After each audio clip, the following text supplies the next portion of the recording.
em Marcos, capítulo 13. Marcos, capítulo 13, versos de 24 a 31.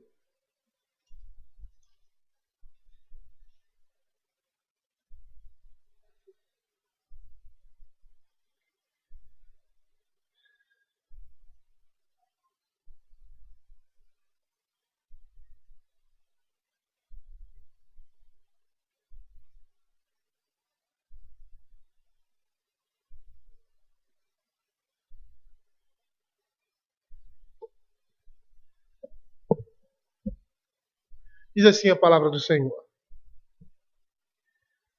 Mas naqueles dias, após a referida tribulação, o sol escurecerá, a lua não dará sua claridade, as estrelas cairão do firmamento e os poderes do céu serão abalados. Então verão o Filho do Homem vir nas nuvens com grande poder e glória. E ele enviará os anjos e reunirá os seus escolhidos de quatro ventos na extremidade da terra, até a extremidade do céu. Aprendei, pois, a parábola da figueira, quando já os seus ramos se renovam e as folhas brotam, sabeis que está próximo o verão. Assim também vós, quando vides acontecer essas coisas, sabeis que está próximo às portas. Na verdade vos digo que não passará essa geração sem que tudo isso aconteça. Passará o céu e a terra, porém as minhas palavras não passarão. Vamos orar. Senhor, queremos te agradecer pela tua palavra e queremos te pedir, ó Senhor Deus, como cantamos no início, lá no nosso inário, no hino 3, que o Senhor esteja, Pai, ensinando aos nossos corações, estejamos aos teus pés, ó Pai, para ouvir a tua palavra e que essa palavra possa frutificar, ó Senhor. Não permita, Senhor Deus, que estejamos ouvindo a palavra de Deus sem que ela, Pai, frutifique em nossas vidas, ó Pai.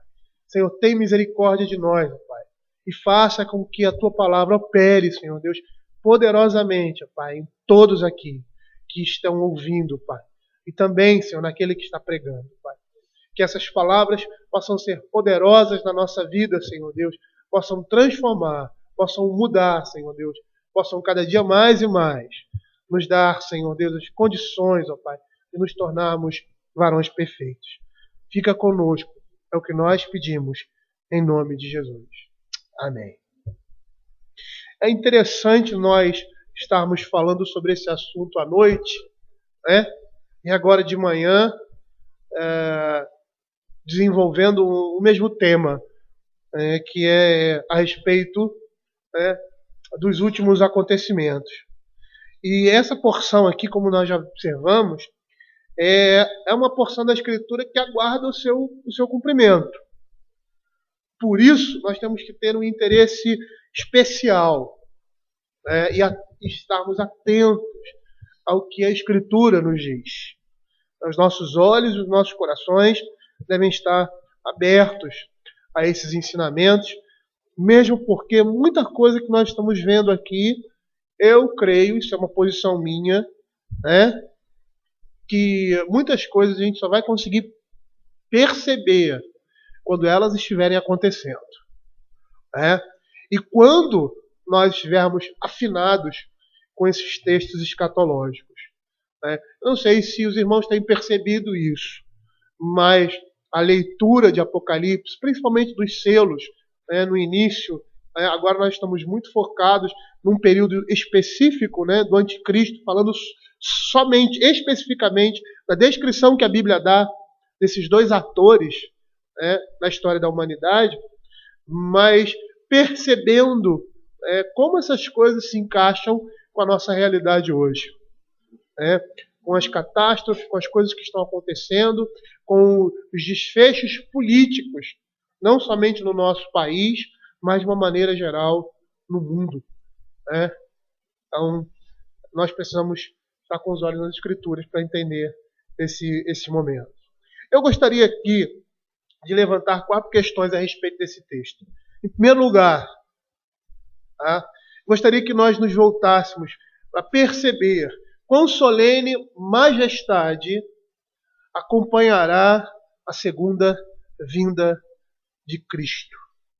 Diz assim no verso 24: Mas naqueles dias, após a referida tribulação, o sol escurecerá, a lua dará a sua claridade, e as estrelas do firmamento cairão do firmamento, os poderes dos céus serão abalados. Então virá o Filho do Homem, vir nas nuvens, com poder e grande glória.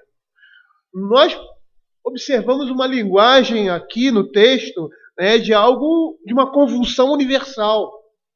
Né? E essa linguagem nos faz lembrar não somente o texto de Apocalipse que nós lemos, né, eu nem coloquei ele aqui, mas aquele que logo ali no finalzinho, antes, deixa eu abrir aqui Apocalipse, encontrar o texto. Acho que é no capítulo 6.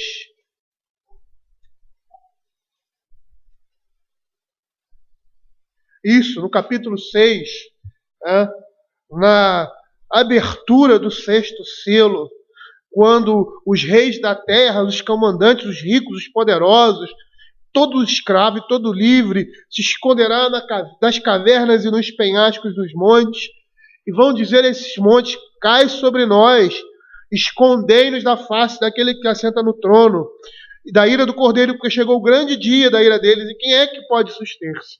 Um dia de tamanha convulsão universal.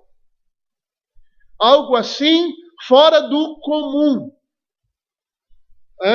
Que vai mostrar claramente a esses homens que o Senhor está vindo em juízo. Como nós vemos lá em 2 Pedro capítulo 3, abram aí, verso 10, que diz assim, 2 Pedro 3,10: virá, entretanto, como ladrão o dia do Senhor, no qual os céus passarão com estrepitoso estrondo, e os elementos se desfarão abrasados. Também a terra e as obras que nela existem serão atingidas. Ali será um tempo em que haverá terrores e confusão. É este o momento da vinda de Cristo. E nesse momento, os homens vão ver esse Cristo vindo com poder e grande glória. Só que essa vinda é interessante porque ela é completamente diferente da primeira vinda. É uma vinda em que o Senhor vem em sua glória, em sua majestade, diferente da primeira vez que ele veio ao mundo. Ele vem nascido de mulher, pobre, ele nasce numa manjedoura, que era um lugar onde os animais comiam, né? A gente pensa que é um bercinho, muitos pensam que é um bercinho, mas é um lugar onde os animais comiam, porque não existia lugar para ele. Desde o seu nascimento, é interessante isso, desde o seu nascimento até a sua morte, a bênção de Deus estava sobre ele porque ele era o Filho de Deus. Mas a maldição de Deus repousava sobre ele por causa que ele assume o nosso lugar. A sua condição de pobreza, a sua condição de fraqueza, a rejeição, tudo isso representava o juízo de Deus sobre os homens na pessoa do Filho amado. E é dessa forma que ele vem na primeira vez.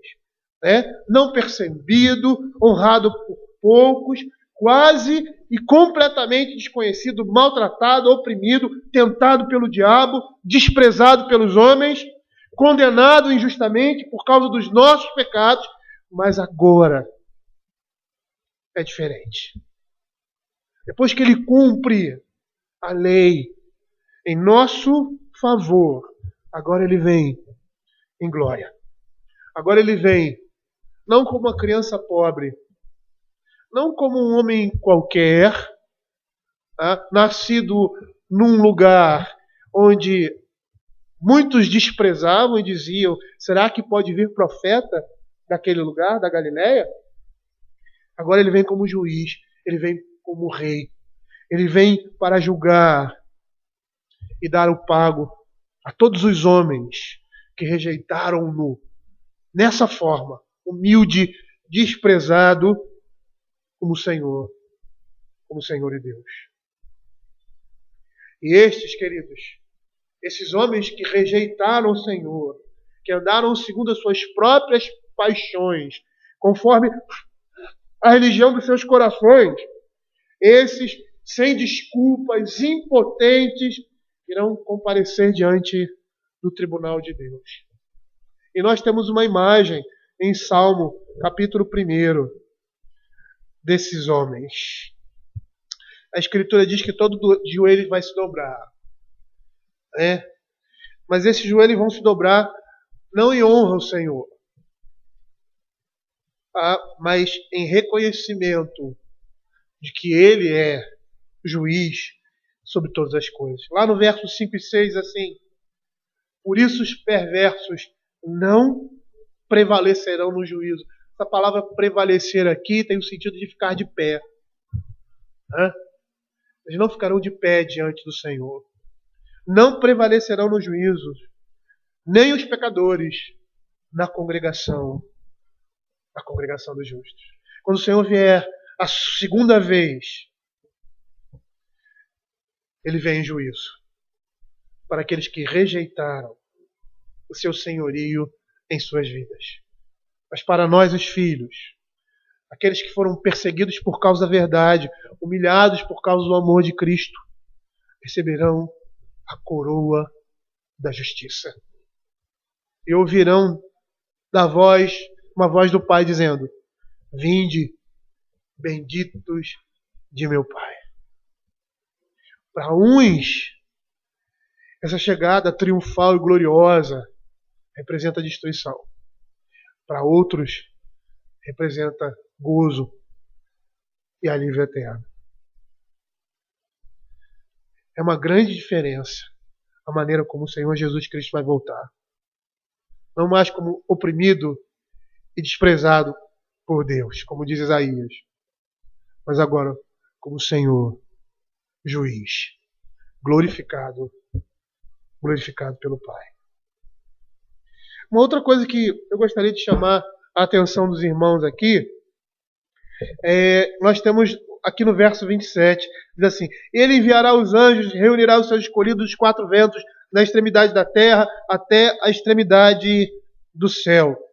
O primeiro acontecimento da segunda vinda de Cristo será o ajuntamento dos eleitos. Muitos crentes que têm medo desse tempo, quando o Senhor Jesus voltar. Mas nós não precisamos ter medo da volta de Cristo. Pelo contrário, para nós deve ser regozijo.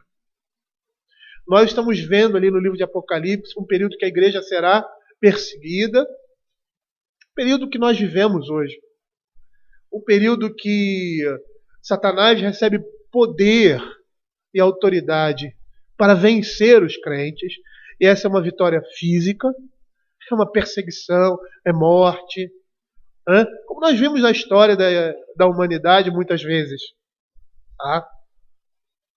Mas quando o Senhor Jesus Cristo vier, quando Ele chegar nas nuvens e o seu juízo, a sua mão poderosa, vir sobre o mundo como julgamento e destruição, os crentes serão preservados.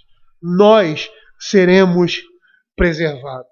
A nossa segurança, ela está providenciada quando o julgamento de Deus cair sobre o mundo. E nós temos exemplos claros na Escritura a respeito disso.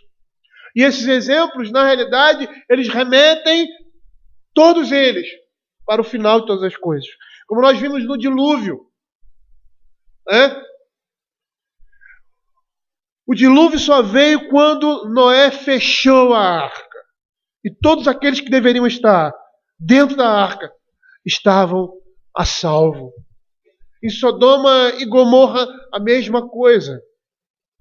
O juízo só veio quando Ló se retirou daquela cidade, quando ele estava em segurança. E nós vamos perceber na Escritura, ali o povo de Deus no Egito, quando o juízo de Deus vem sobre Faraó e os egípcios, nós vemos uma clara separação e proteção de Deus com relação ao seu povo, guardando do juízo, e o juízo de Deus, a destruição sobre aqueles que não se submeteram e não se dobraram ao Senhor. É isso que vai acontecer quando o juízo final chegar. Quando Deus vier julgar essa nação incrédula e descrente, nós, crentes, seremos preservados. Nós seremos colocados em segurança. Tá?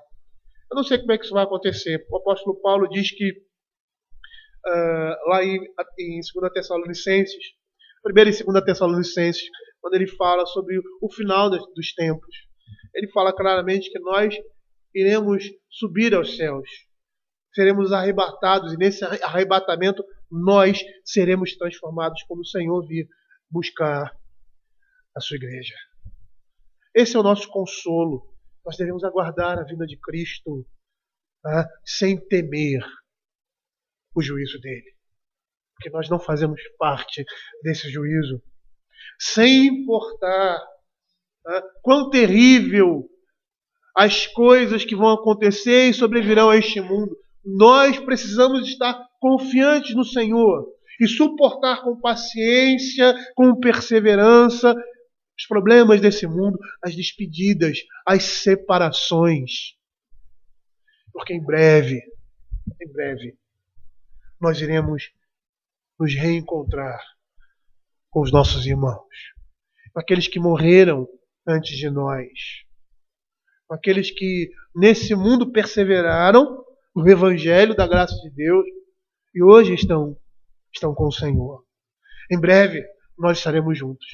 Em breve, os crentes de todos os séculos, de todas as raças, estarão unidos numa só família. E nunca mais irão se separar. O juízo de Deus para nós é uma alegria, é uma satisfação. Por isso que a palavra de Deus diz: Maranata, vem, Senhor Jesus. Nós devemos ansiar esse dia, porque é o dia do Senhor. Outra coisa que eu gostaria de levantar aqui, tá, é a importância do crente observar os sinais do seu próprio tempo. Nós vamos ver lá Mateus, o Evangelho de Mateus, falando no capítulo 24 e 25, essencialmente sobre essas coisas. Aqui nós temos, no verso 28, aprendei, pois, a parábola da figueira, quando já os seus ramos se renovam e as folhas brotam, sabeis que está próximo o verão. Assim também vós, quando vides acontecer essas coisas, sabeis que está próximo às portas. Em verdade vos digo que não passará essa geração sem que tudo isso aconteça. É interessante essa parábola que Jesus apresenta aqui. Tá? Da mesma forma, quando a figueira, né, com os seus ramos estão se renovando e aquilo indica que o verão está próximo. Da mesma forma, quando nós vimos essas coisas acontecendo, esses acontecimentos, eles estão apontando a vinda do Senhor. A vinda do Senhor está próxima.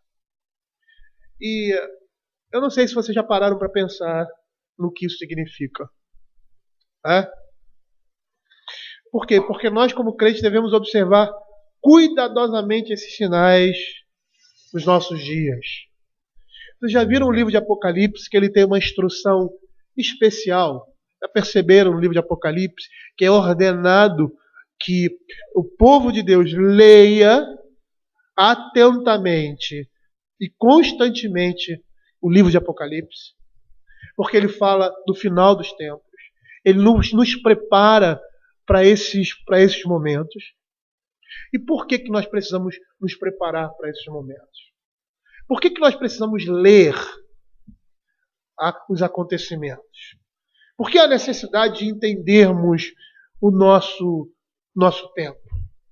Porque quando nós não percebemos isso, nós estamos pecando contra Deus. E é interessante nós observarmos esse aspecto. Por quê?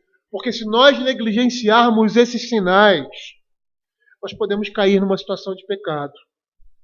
Nós podemos nos acomodar ao mundo. Nós podemos pensar que a sua vinda é demorada, como o próprio texto diz, do servo negligente. A sua vinda é demorada, então eu vou fazer o que eu quero, a minha vontade, e não a vontade do meu Senhor. Em Mateus fala, lá em Mateus, no mesmo texto, capítulo 24, não precisa abrir não, sobre que no tempo de Noé, as pessoas se casavam e davam-se em casamento. E ninguém estava preocupado, ninguém se preparou para o dilúvio. Somente Noé e sua família. Por que porque eles sabiam as coisas que iam acontecer e eles se prepararam. Esse é o objetivo aqui desse texto. Falar isso para o crente, para que o crente esteja preparado. Porque, na minha concepção, eu posso estar errado. Nós, no final dos tempos, nos nossos tempos, nós teremos dois tipos de pessoas, e aí crentes. Aqueles que estão atentos a tudo que está acontecendo, e aqueles que não estão percebendo as tramas e as estratégias de Satanás para envolver os homens no seu ardil e enganar aqueles crentes mais despreparados.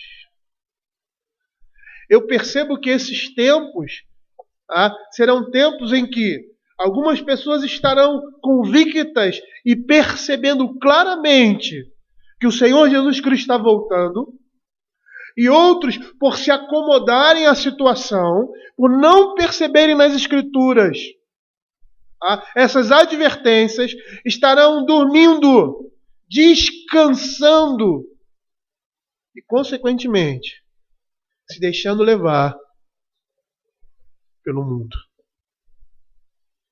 É a parábola das virgens. Nós precisamos estar vigiando. Nós precisamos vigiar todo o tempo. A palavra de Deus diz que sem santificação ninguém verá o Senhor. E quando nós não estamos atentos a essas coisas, quando a nossa mente, o nosso coração não está na palavra de Deus, não está nas advertências da palavra, nós, muitas vezes, sempre nos deixamos levar pela conjuntura atual.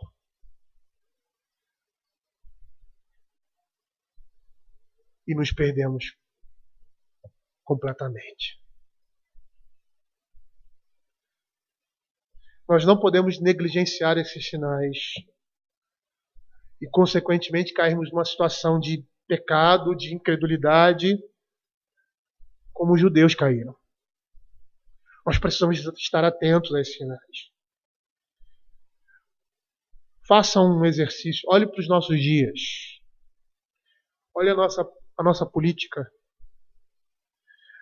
Olhe como está a nossa vida social e religiosa nesse mundo. E não é só aqui no Brasil, não. Parece que no Brasil nós estamos vivendo o apocalipse.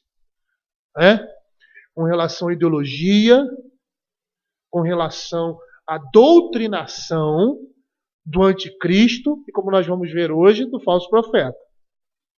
Ou da segunda besta, a besta que emerge da terra. Mas se nós fizermos uma olhadinha naqueles países de primeiro mundo que não têm uma vida moral como a nossa, padrões morais baixos como o padrão nosso aqui no Brasil, infelizmente, culturalmente falando, nós vamos perceber que essas coisas acontecem da mesma forma. A propagação da iniquidade, o desprezo à autoridade, as catástrofes naturais. Tudo isso, queridos, todas essas coisas estão nos mostrando que o dia do Senhor está próximo. que nós precisemos, que a igreja precisa ver isso e vigiar, guardando imaculado, como o texto de Apocalipse diz, as nossas vestes, para estarmos prontos para encontrar o nosso Senhor e Salvador Jesus Cristo. Eu creio que muitos falsos crentes serão pegos de surpresa. Tá?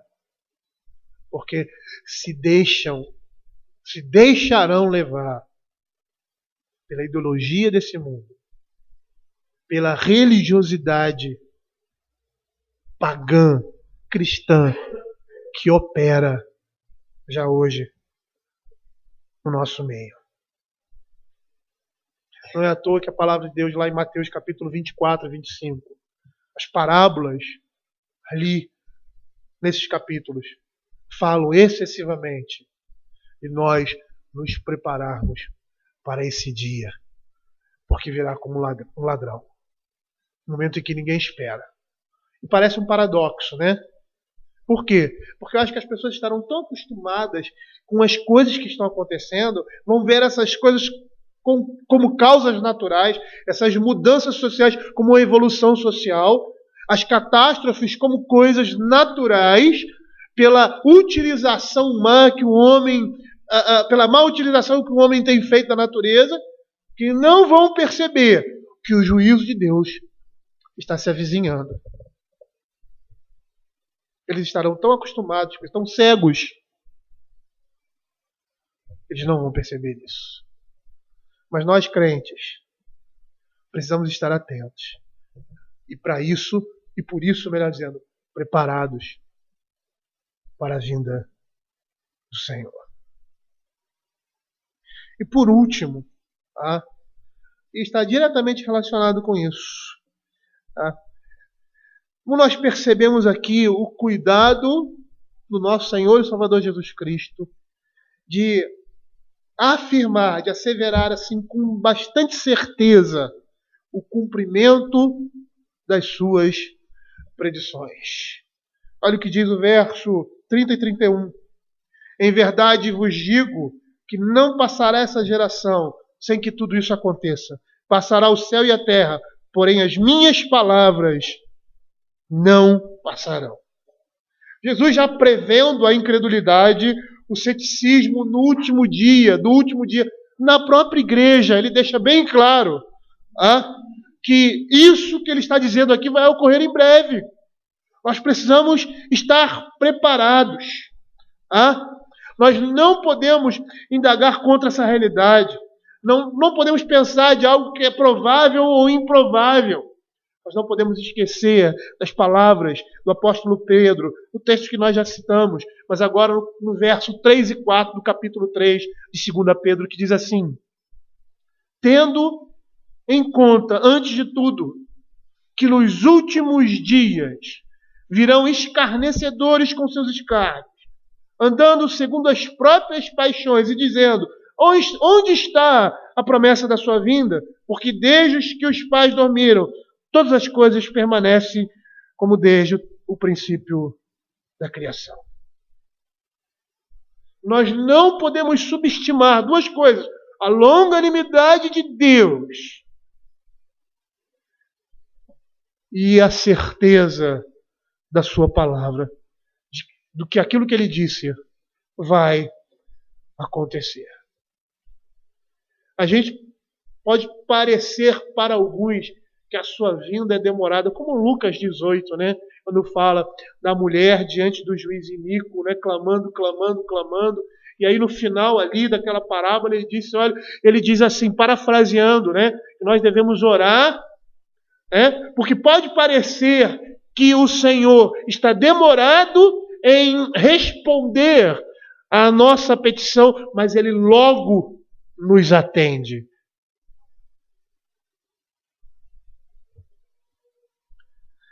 A gente precisa entender a longanimidade de Deus, que representa o refrear da sua ira. Longanimidade significa uma paciência excessiva. É por essa paciência excessiva que nós crentes somos salvos. É por essa paciência excessiva que o Senhor não derrama a sua ira já nesse momento sobre a humanidade. É por essa longanimidade que Deus está administrando o seu juízo. E isso demonstra a misericórdia do Senhor na vida do seu povo. A palavra de Deus se cumprirá. Tá? E nós não podemos fazer como o texto aqui fala, né? Deturpar a misericórdia de Deus, achando que Ele não cumprirá o que Ele falou, porque aos nossos olhos Ele parece demorado. Mas o próprio texto de 2 Pedro, capítulo 3, verso 9, ele responde isso. Ele diz assim: não retarda o Senhor a sua promessa, como alguns a julgam demorada. Pelo contrário, Ele é longânimo para convosco, não querendo que nenhum pereça, senão que todos cheguem ao arrependimento. Nós devemos passar diante desse texto bíblico, queridos, tendo a plena convicção e certeza de cada palavra que está sendo proferida aqui. Nós precisamos crer que ao final, cada palavra da Escritura terá o seu cumprimento. E é nisso que nós esperamos. É isso que nós aguardamos. Que através da palavra do Senhor Ele possa consolar o nosso coração, que Ele possa nos dar forças nesses momentos de provação e de juízo, não somente sobre o mundo, mas também sobre a sua igreja,